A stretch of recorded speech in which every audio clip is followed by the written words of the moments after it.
3-1 Niinikoski on, Lehtinen on, Kemppaisen Kari puuttuu, eli Kemppaisen Karin ajokki on pois Remolan takaa.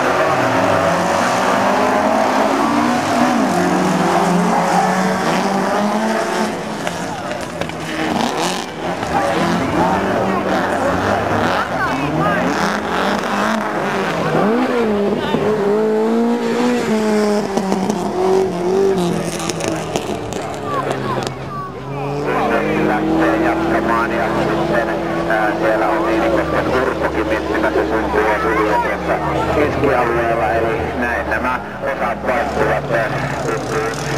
Syntää, että tänään tapahtumia on riittänyt ihan riittävästi, kun Perhosen uhapuolelta raakattavana on 70 seppolehtien mättämisellä Perhosen Racing Roadilla ajava kaveri Remolan Sakari on siinä seuraavana ja tosiaan 3 parastahan tässä pääsee.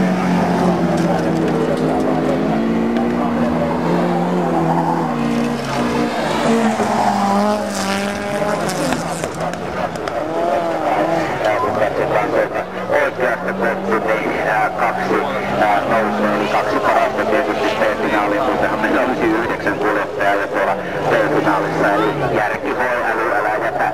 No se harjoittaa jo tietysti kelle jätättämään tässä vaiheessa, kun se päivän on täällä höpöttänyt lääkitystä on vaihettava joka tapauksessa.